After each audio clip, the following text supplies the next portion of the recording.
All right, how are you doing? Hoping that all is well with you from wherever you're watching us. And of course, welcome to yet another great edition of Debate 411. This is that place where we get to host various personalities in the program and we get to debate on issues that affect us either directly or indirectly. We also seek to find solutions to some of our problems right here in the country. My name, as always, is Eugene Anangwe. Today in the program, this is that particular place where any criminal will not want to be at. I'm hosting the top officials of the Rwanda National Police, and starting off, we have CP George Rumanzi, who's the Commissioner for Traffic and Road Safety. Welcome to Debate 411. Good morning. We also have ACP Teo Badeje, who is the Commissioner for Criminal Investigation. Welcome. Thank you. And we also have CSP Celestine Twahiro. He's been here on the show before. Welcome once again to the program. You're the Public Relations and Spokesperson of the Rwanda Police. Thank you. And the only lady in the program, and she is SSP Linda Nguranga, who's the community policing, the person in charge of community policing. Welcome to Debate 411. Thank you. The main purpose of this show today is to help us understand that the police in the country is for who? You know, is it for the criminals? Or is it for the public, or is it for both? Or who exactly does the Rwanda National Police serve? This is the main aim of this particular show. And many people out there have had this particular perspective, that the Rwanda Police is just there to make life hard for them. And maybe we'll start with the Fande Badeje, because the CID is one of those departments which are most feared by many people. When someone calls you and says you've been summoned at the CID, there's always a sort of fear. How do we demystify that issue of these guys are just there to make life hard for us? Thank you, Eugene. I think the Criminal Investigation Department is there to make people, as the police motto, the public to feel safe, and our role is to enforce the law. And we have guidelines well clearly defined by the law, most importantly to safeguard the rights defined by the Constitution. And as you asked before, police is for and with the public. It's for and with the public. Yes. That's why we define the modern policing. It's a police for and with the public, which is aligned with our principle of community policing. But specifically, the Criminal Investigation Department has a mandate to detect first offenses, if committed, and investigate thoroughly the cases committed up to submitting a case file to the prosecution. So how do we explain this sort of fear of this department in the police? Yes, one is I think it's an old perception.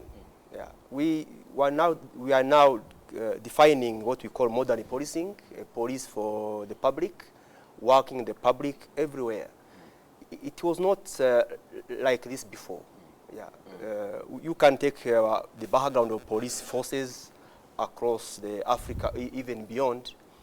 It was a tool of dictatorial regimes. So that's why, and CID being the direct line of enforcement, it was the tool of maybe oppression or harassment.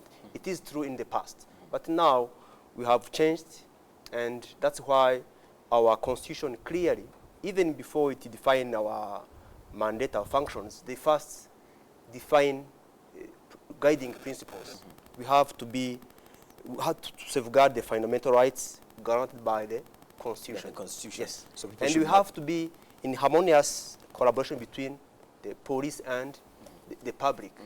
That's our guiding principle. Yes. We'll be coming back to the community policing, but before we go there, because you mentioned it earlier, as we still answer this question on police for who, the traffic officers mostly interact with people in very many ways, because most people are using the vehicles and using the roads.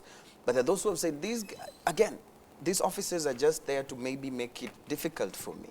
And some of those that say some of these things are those who go out on Fridays, for instance. They will argue and say, why don't we see the vigor of those who put these checkpoints and roadblocks on Fridays, on other days of the week. And so they feel like these guys are just there to make life difficult for us. How do we explain this, Afand? Well, thank you. But before I come to that, I want to supplement on what the Commissioner for CID has just said. Police for who? I don't think the perception is that people fear the police. I think the recent poll shows that the public is confident with the police to the tune of 97%.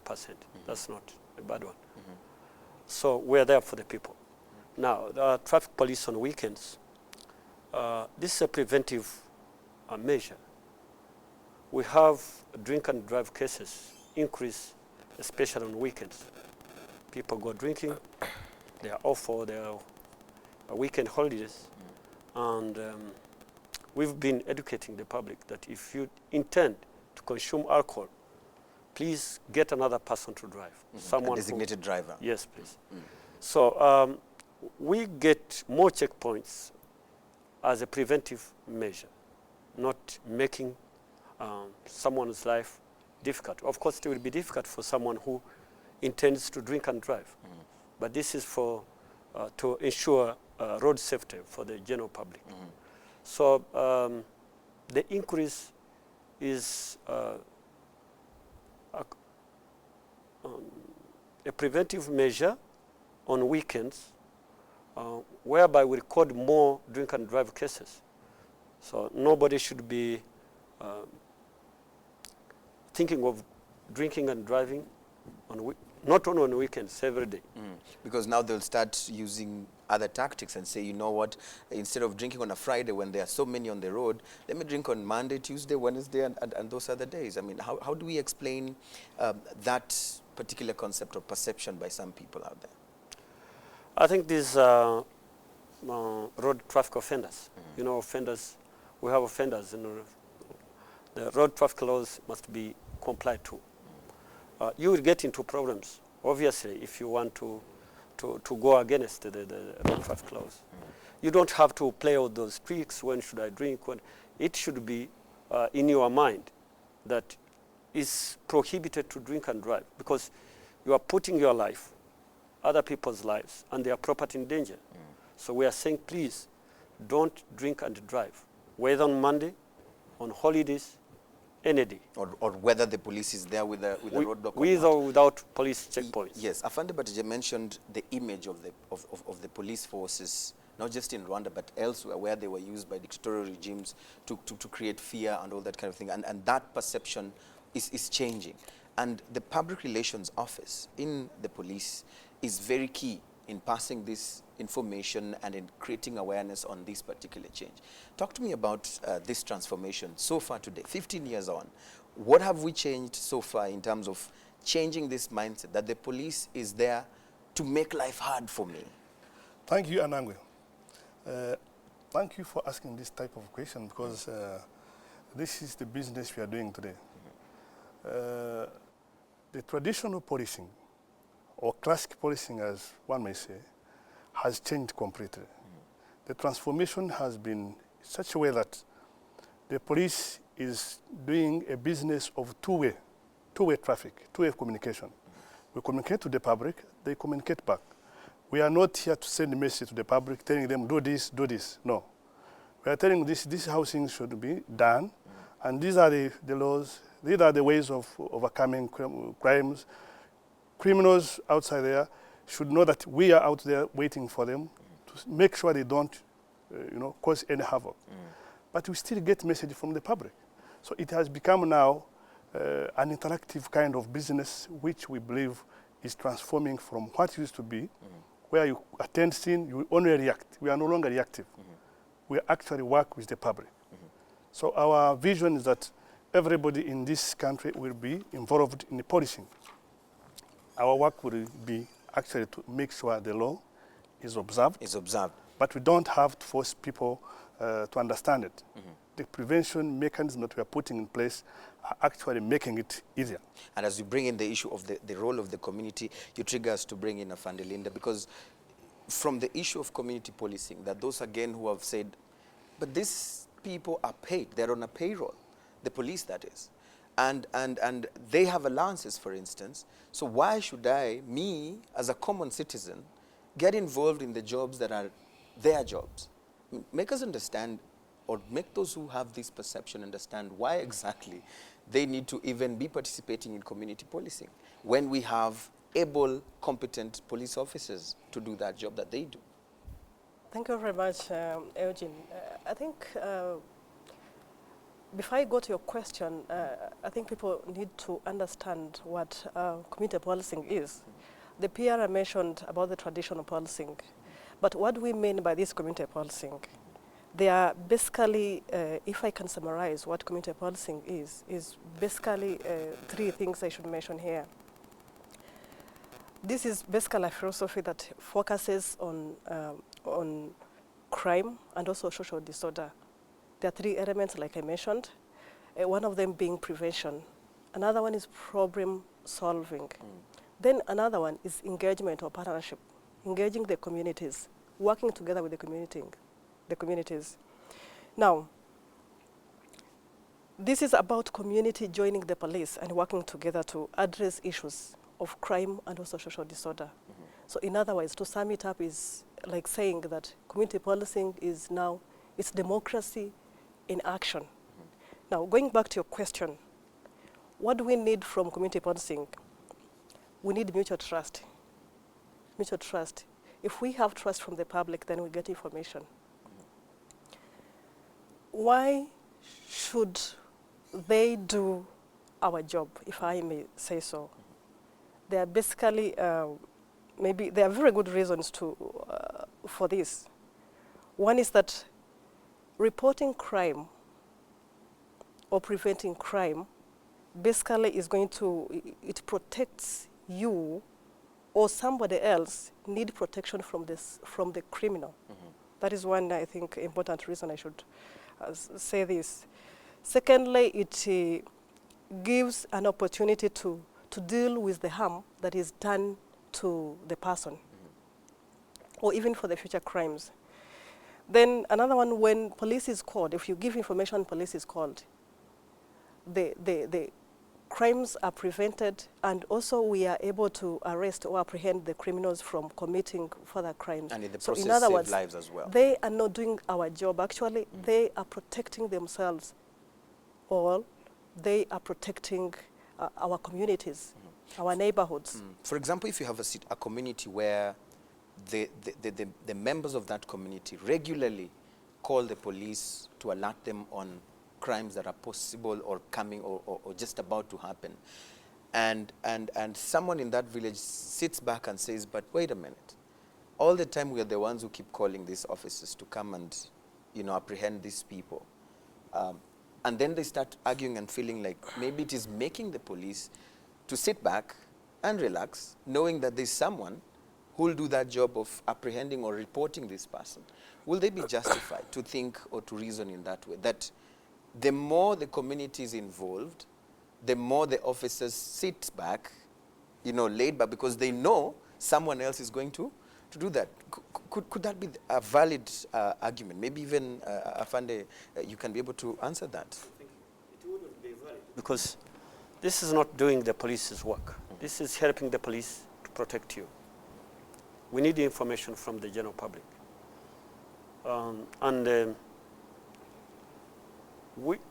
Police cannot be everywhere all the time. So what we need from the public is information. Tell us what is happening. Tell us, give us any information about the crime, and we shall react.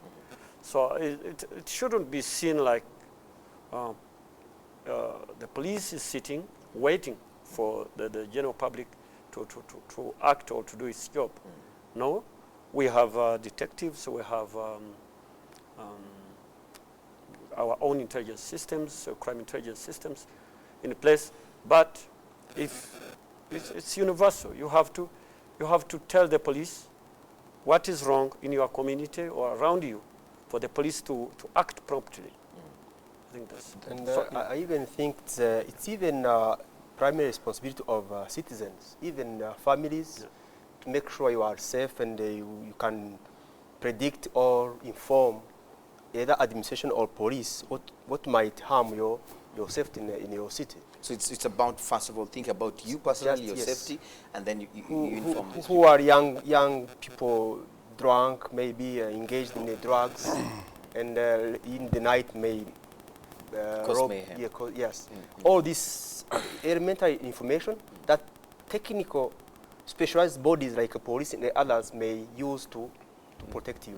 So how do we ensure that this concept, very noble concept, is not abused? Because in some quarters I've read somewhere, or I've seen some people saying that, you know, sometimes those who are helping the police during or through this process of community policing sometimes torture or beat up those suspects as they take them to the police. I've seen sometimes, you know, maybe a pickpocket or someone who was shoplifted from a shop is beaten up until the police comes, and then this person is arrested. Let's talk about the process of ensuring that this concept is not abused. How do we do this? Yes, you're right. It might be abused actually if we don't pay attention. That means if we invite you to be part of our job or our task, you have to be abide by the same rules of ethics. So that's what we do first. Of course, it is first of all institutionalized. There is we have committees, and those committees are trained, and they have organization, a chairman, who is the chairman of the village, Mudugudu, and we make sure that the 5 elected are chosen by their peers, their community, and they know they are trusted people of integrity, and their behavior is monitored regularly so that they cannot abuse those auxiliary powers given to them from law enforcement. So what's on the ground? To add on what he says, Yes. we also have the liaison officers that are basically responsible to monitor and also ensure that those principles are safeguarded, they don't abuse. So we have the police officers in every district, in all the districts, that are responsible to liaise with them and also work with them and also monitor what they are doing to ensure that they don't abuse. What are the legal frameworks in place today that would deal with someone who abuses that concept? For instance, they have arrested a so-called Mujura. They have beaten him up as they take him to the police station. What does the law say in terms of protecting this person who's still a suspect until proven guilty? What's on the ground on that area? Well, I think maybe before we go to that, much as we are working with the community to help police, to help the community as well, they don't have powers of arrest and detention. They only help police to arrest. You get the point? So the community policing committees out there are eyes and ears of the institution, but they don't accept the responsibility of the institution. Okay? So if you take law in your hands, you will be responsible for that. Yeah. So the only difference is that they help us to reach out further, but they don't do our job. Okay.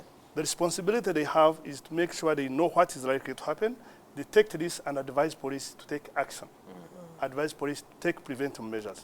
Actually, it's in line with prevention rather than reacting to situations where something has happened. So what you're saying is if anybody was to take the law in their hands in the name of community policing, they need to be reported as well, and they will face the law. True. Exactly. That's the They will. position. That's true.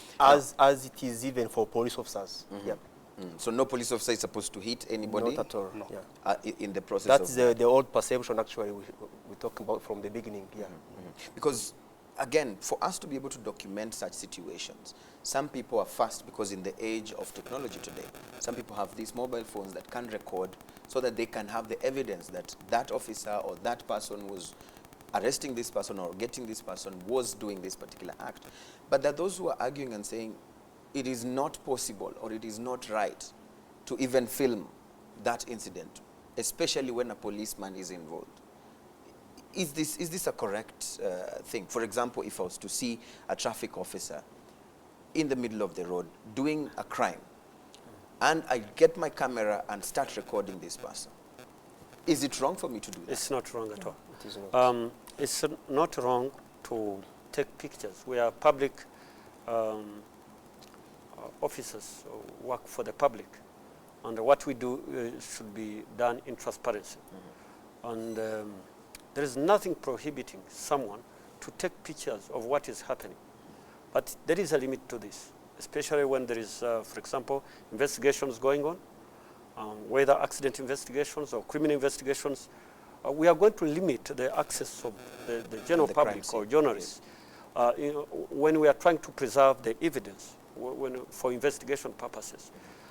We shall not allow someone to tamper with evidence, to move around the scene of accident or the scene of crime before this officer collects the required evidence. Otherwise, other than that, I think there is a law that prohibits people from taking pictures of sensitive security installations. Otherwise, you are free to take pictures. You can be able to take those pictures. It's important to clarify this issue. Yes.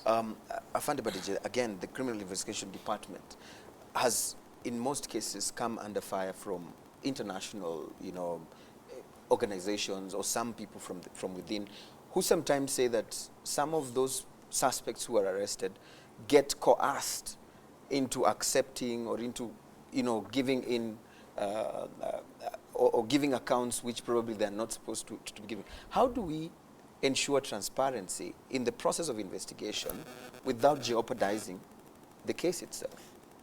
Yes. Allow me to come back a bit on legal basis of our functions and powers. We took all our functions are clearly defined by the Constitution. Then the Constitution refer to a special law, which is the Police Act, which this time we'll go deeply and explain the clear functions of police and powers, Yes. and how we should limit our powers. And of course, we also have a police statute, not a general public of a civil servant. There is a specific statute, which is a presidential order, which define the mainly management of personnel. But finally, we also have a special code of conduct. There is a criminal code, but we also have a code of conduct for police officers. That means we have to fulfill our mission within the limited powers clearly defined by Police Act and what we call as well the Criminal Procedure Code. That means you have to be within the limit. You have to protect, first of all, the rights of a victim, for if you are investigating a case, but also you have also to respect the rights that you of the have suspect. Yes, That's yes. Everything is always balanced, not to go beyond what is prescribed by the law. Yeah. So you have to protect the rights also of the suspect. Victims and suspects. And the suspect. Yeah. And when we talk of that, there are those who probably do not understand the process of picking a suspect and putting them on a pandagari and telling them, get under the seat. Yes. How do we explain that when you say we need to respect the rights of the victims? Actually, the normal procedure is to let people comply without any force. Okay. That's our guiding principles. Some people even fear the summon warrant. Exactly, yes. It's a kind of protocol. You just invite someone to come and Give the statement. give statements, either as charging or discharging statements. So now we can even invite people through telephone, not always signing papers and passing through the administrative process. No, you just invite someone. You can even send a text message. Are you available tomorrow so that you come at our office?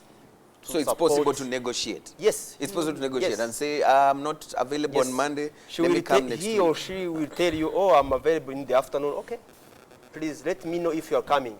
Just to avoid someone coming and wait for many hours if you are not available. So that's always anchored in these principles of partnership. If you are a partner, there is some rules of partnership. That's what we always observe. Okay. Yeah. So if we look at, again, the issue of the traffic, sometimes some members of the public have argued and said, but listen, look, these are the people who are as well causing this traffic. Why wouldn't we let the traffic lights operate and guide us on what to do? Why do we see sometimes officers directing traffic when the traffic lights are operational?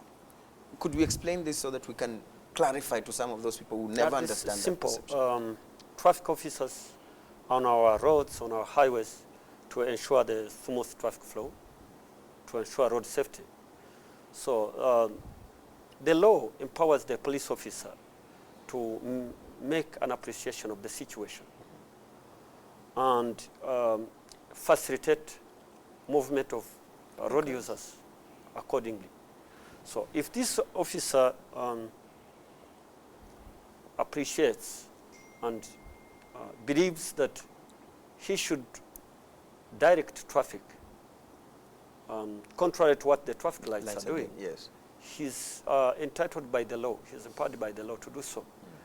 Sometimes people are impatient just because you want to move and it is green, and maybe this officer, depending on the information he has, depending on the assessment he is making, depending on the priorities available, he is entitled to replace, if I may say, the traffic lights and direct you. So you should know that he's trained to do so, he's professional, he's got more information that you probably have. You should be patient and comply. All right. So it's not, it's universal everywhere. Police officers, depending on the situation, may divert traffic, may block traffic, may give priority to some motor vehicles coming from one direction. So I think it's an issue of being patient and complying, because if he doesn't do so, you are likely to get stuck, or you don't know if there is an accident ahead, you don't know if there is a priority or some emergency cars coming. Yes. Or even the president is about to pass. So we should obey and be patient. And be patient. We're taking a very short break. There's something to compliment. Could you please You know, just hold it? These lights, Yes. they are fixed. They are robots. But circumstances change. So somebody to appreciate is always necessary. All right. And he is empowered by the law. So this is something that is there. It's a guideline. If you see that the situation demands that you Please now be patient overrule and comply. the lights, you have to be patient and comply. Very important points right there. But we take a very short break. When we come back, we'll move the conversation forward. And again, we might bring in some of those issues concerning what the public has been talking about, the issue of noise pollution. Police has also becoming under fire on this particular issue. We'll be talking about those issues and more right here. Do stay with us. This is Debate 411. Keep the conversation going. Talk to us. You can tag at Rwanda Police, or you can tweet directly at Eugene Anangwe, or you can tweet at Debate411. Use the hashtag Debate411. We'll see you after this very, very short break. Stay with us.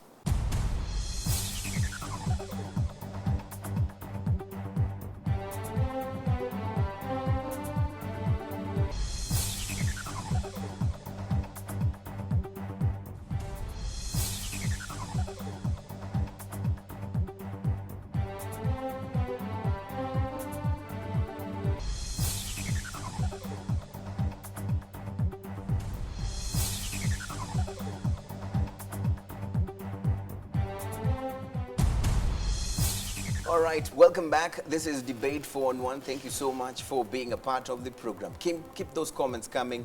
Use the hashtag Debate411. Join the conversation. Police for who? That's the question we're asking ourselves right here on the program. It's about understanding the actions and, of course, the things we see around us when it comes to the Rwanda police officers. And, of course, in studio with me, we have CP George Rumanzi, who's the Commissioner for Traffic and Road Safety Department. We also have ACP Teo Badeje, who's the Commissioner for Criminal Investigation Department, and CSP Celestine Twahirwa, making a return on the program. He's in charge of public relations. Once again, welcome to the break. And of course, SSP Linda Nguranga, who is in charge of community policing at the Rwanda National Police. Now, when we were taking the break, we were looking at the issues of the rights of the suspect and the rights of the victims. And again, we're talking from what we've seen or what we've heard out there in terms of people's perceptions on these issues. And there are those who have argued and said, listen, if we're protecting the rights of the suspect, why do we have to parade them when they're still suspects to the media? And after they have been found not guilty, nobody does a follow-up to show that whatever the perception you had about this person as a criminal is not correct because we have cleared him of those offenses. Maybe let's have this particular perception cleared out. I think the PRI will complement, but I still remember have had this kind of debate. The issue of parading criminals is it goes in the side of prevention. Let's have a case of human trafficking.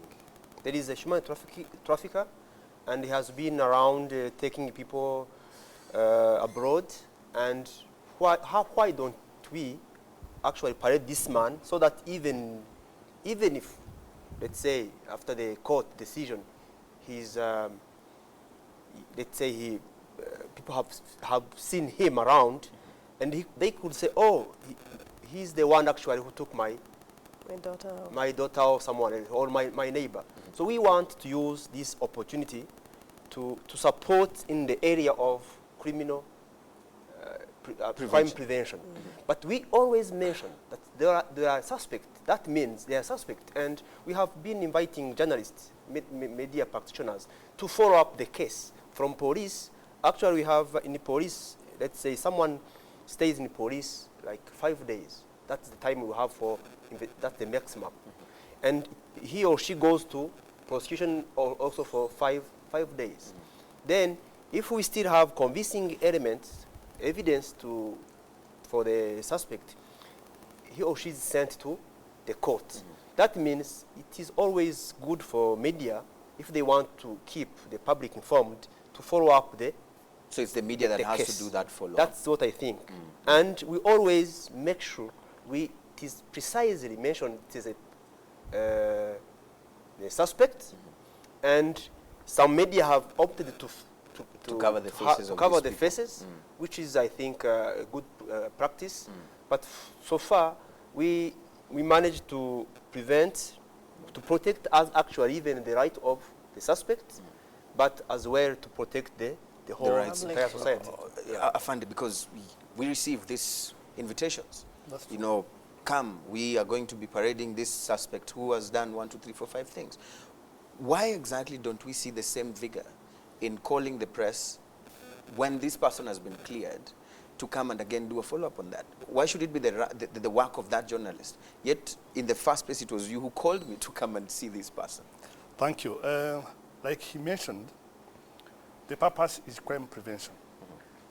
The purpose is awareness about the prevailing crime and the most likely criminals, to make sure the public is aware of what is happening and what is likely to happen. And this helps the police to investigate and clearly to work with the public to ensure we maintain crime at a low level. Actually, in some countries, they call it perp work, such that once you are out of police facilities going to court, or you are coming from court, you are going back to police facilities, they will bring you in front of the media, tell the media, these are the people who are undergoing justice administration because we are suspecting them of this. And this is what we are doing. It is not contrary to Rwandan law. Okay? Instead, it is complementing the policing architecture that is in place. Now, the moment we finish investigations and we are done with everything on the suspect is taken today to the prosecutor, and the prosecutor will make follow-up and prosecute the person. So once they are out of our hands, we don't have these powers again to call the media that these people has been cleared.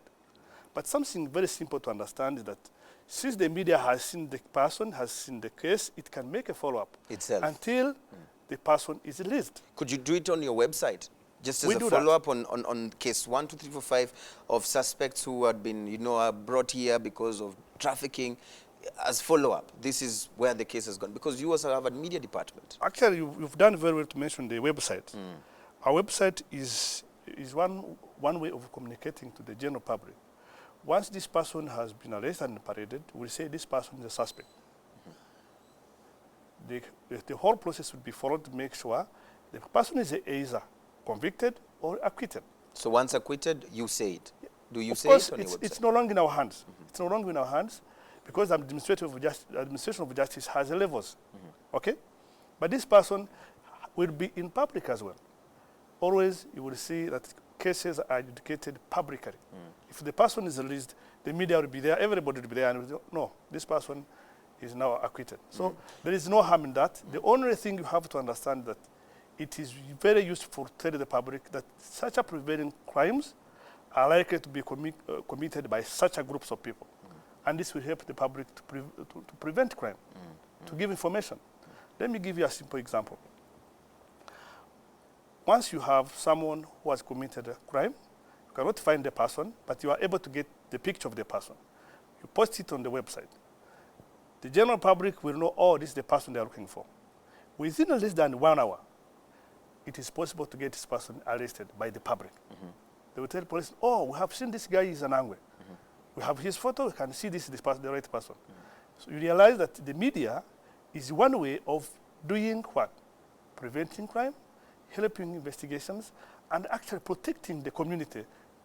All the time we need to work with the media. But I don't know if we all agree that after the police has put this picture of this person out there, and this person has been put there as a suspect, once the public has helped through community policing to apprehend this person, there needs to be a follow-up. If you eventually investigate and find this person has no crime to do, don't you believe that it's important, again, for the same police that put the picture in the first place, to put it back and say, okay, this is how the case went, he's free, he's not a criminal? Thank you, Mr. Nangwe. I want to say this. In most cases, the people paraded by the police, mostly in three categories. Categories, yes. One, there are these people who imposters, people who claim to be police officers. I'm a traffic police officer. I'll get a driving license for you. I'm a criminal investigations officer. So you want to warn the public from such kind of a person? We want the public to know that this person is an offender. And please, if he has been trying to talk to you, stay away from him. Yes. And the second category is repeat offenders.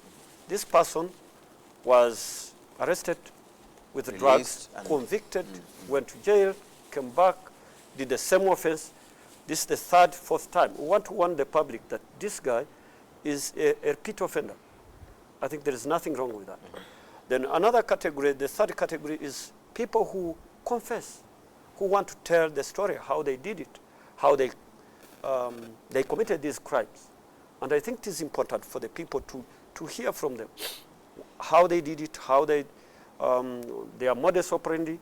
I think there is nothing wrong with warning the public, especially if someone is confessing and telling the whole story. He wants to tell it. Okay. We want to warn the public.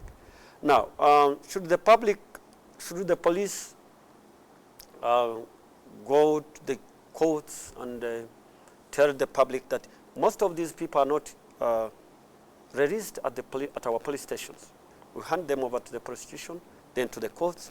Sometimes the courts have their powers and their appreciation. If this man is released or this suspect is released from the courts, as he said, I think another institution should take up the rest of the communication. Back to the issue of the community, and then from there we'll move on to another issue. The same community sometimes complains because community is made of different people who are doing different activities to earn a living. And among those people who are doing different activities to earn a living are those people who are known to us as hawkers. Those people who sell things along the way and you know, they move here, sell you this. And anytime they see a police officer, you'll always see people running and you don't know what's going on. And some people have argued that this is wrong. I mean, if someone is looking for Umugati, what's wrong, or why should we have the police around them, running and chasing them around? Probably we can talk about this as we enforce the issue of the community participating in supporting the police vis-a-vis this particular action. I think, well, that has been said indeed, but we also need to understand the context in which that has been said. We need to understand that whatever we have to do in the communities, we need an organization. We need things that are organized. I can't imagine if we had everybody doing whatever they wish. like you're saying, the hawkers, how our community should be looking like maybe today, how our cities would look like today. We need cities that are clean, that are organized, that we need people that do things in the right order. Much as we engage community in partnership, but they should also assist the police, or we should work with them to have them organized. Actually, those that run away from the police, they run away knowingly what they are running away from, because they know they are doing the wrong things. So basically, they are running away because they know they are not doing what they are supposed to be doing, and they're already aware of that. Why should they run away from the police? Because they are doing wrong. So it's an issue they need to understand. I'm told we have Actually an antisocial behavior, actually, yeah. So to hawk around. yes, because people have shops, and you are selling the same product. Someone have hired a shop and he's paying electricity and whatever. You Taxes. just standing somewhere and selling the same. Yeah. Let's talk of this issue before we go. There are those who are saying, hey, the police officers are out to just mess up our weekends. They're just out to spoil our partying mood. They just come, shut down, a party and go away. I mean, let's clear the air on this issue. And I don't know who wants to go first on this one.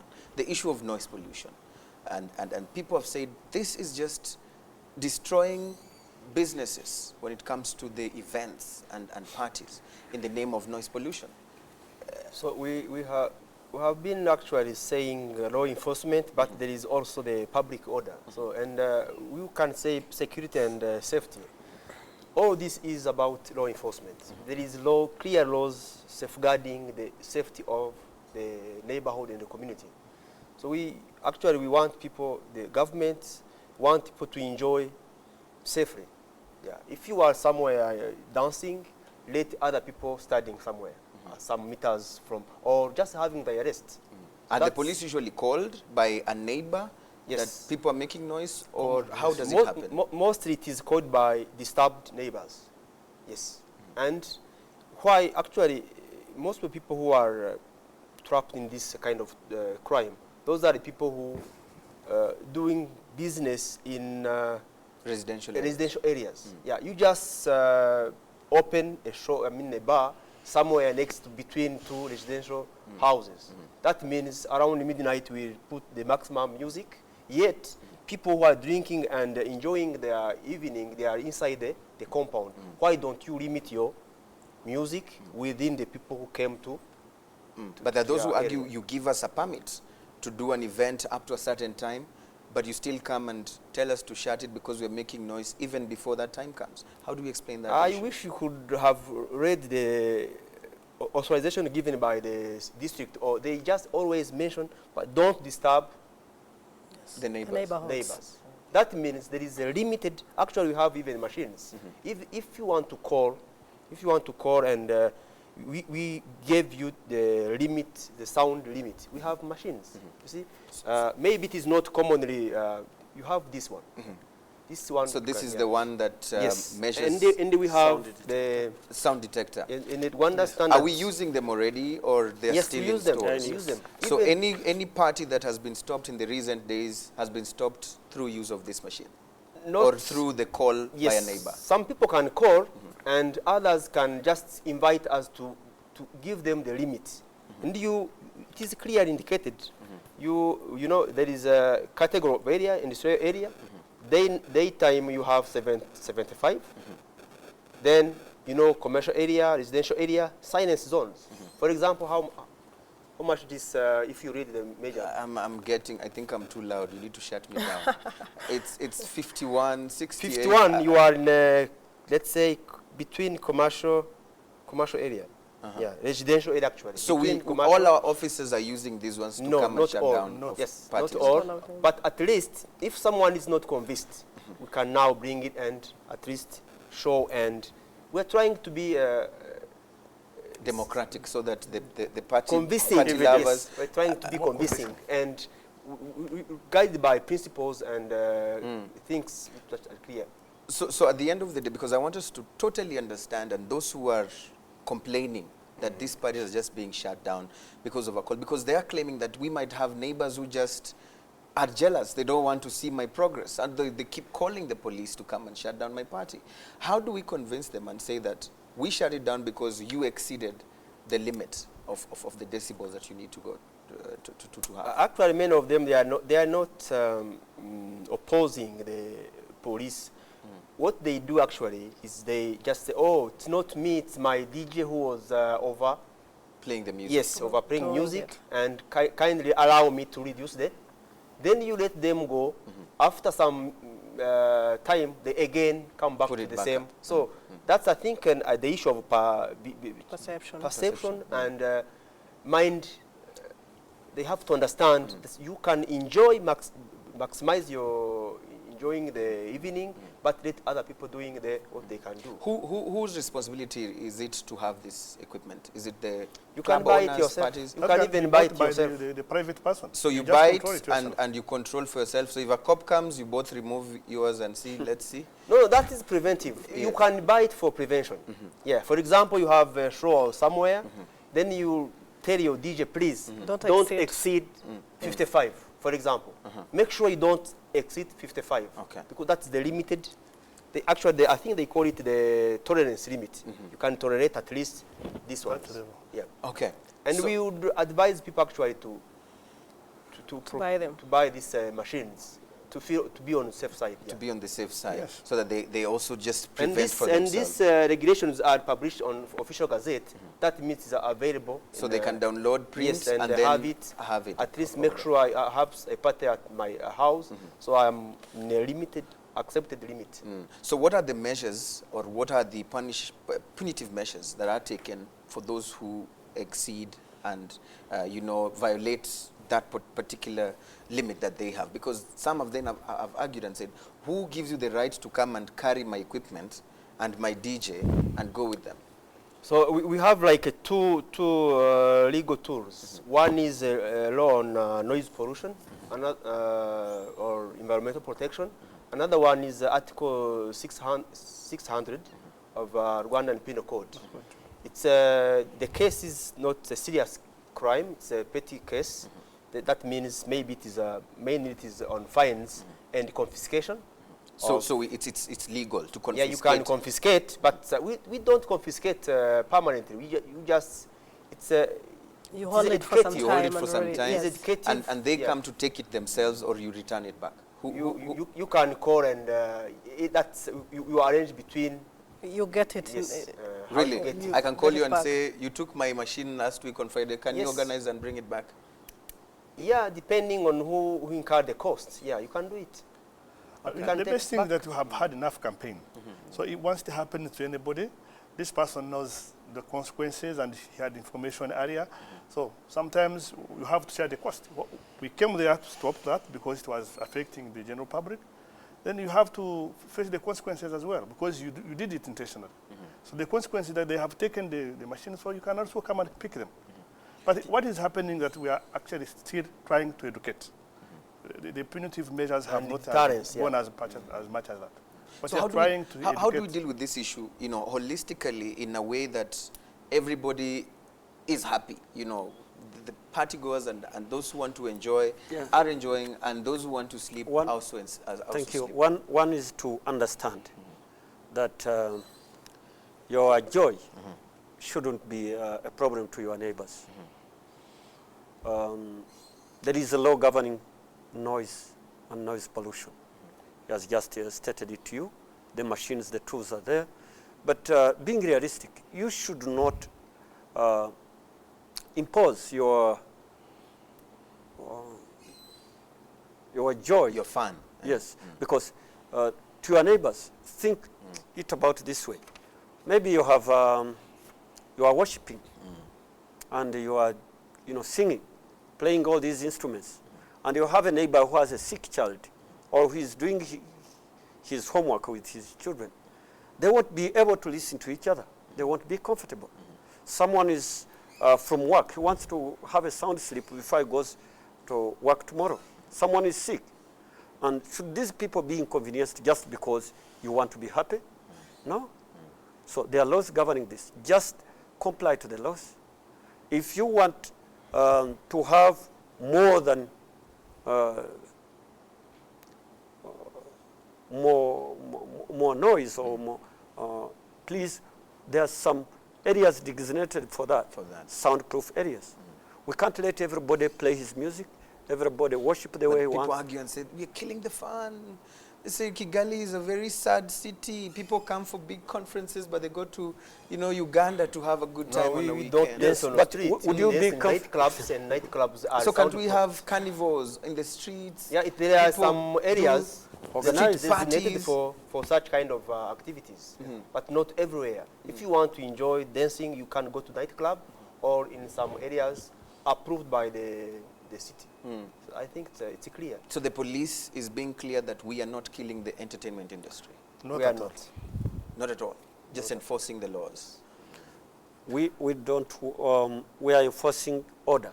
We don't want disorder. You will not get your public address system, put it on your car, go around the neighborhood, making noise, inconveniencing all the rest, just because you are advertising your wares or products. whatever. Yeah. So we are enforcing laws. We want order in our community.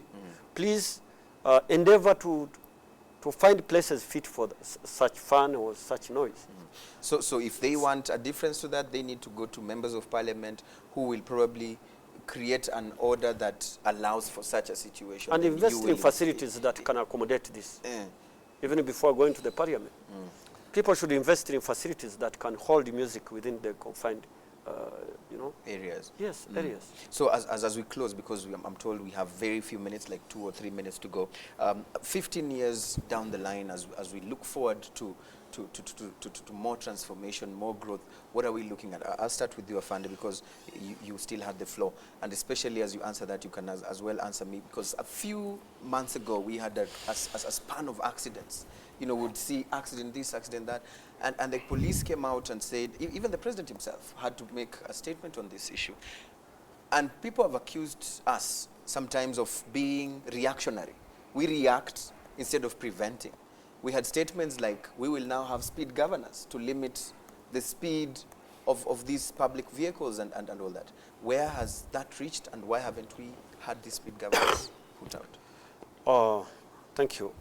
One, speed governors will be in place by February 2016. Last year, there was no, by that time, if I remember well, it was August, when we had many accidents, and we were instructed to do everything possible to reduce these fatal accidents. So a law was put in place. A law was passed, allowing the speed governors to be deployed in our public in passenger service vehicles and trucks, heavy trucks. So, and standards were put in place by the Rwanda Bureau of Standards. So we are now working with the private sector federation. They will buy this equipment And then that meet these standards, and come February 2016, we shall have these instruments in our in our cars. thank you. I'm told we have 1 minute, so let's share that very briefly as we go. 15 years, what are we looking at ahead? Thank you, Anangwe. As you have just mentioned, police is now 15 years old.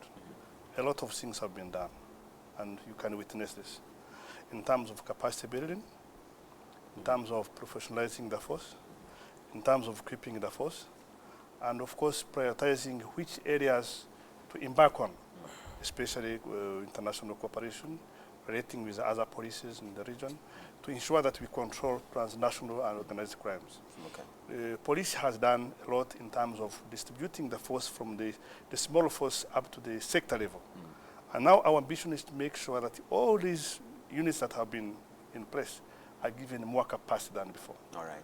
And we are More educating them to make sure they are professionally equipped, they can manage situations correctly.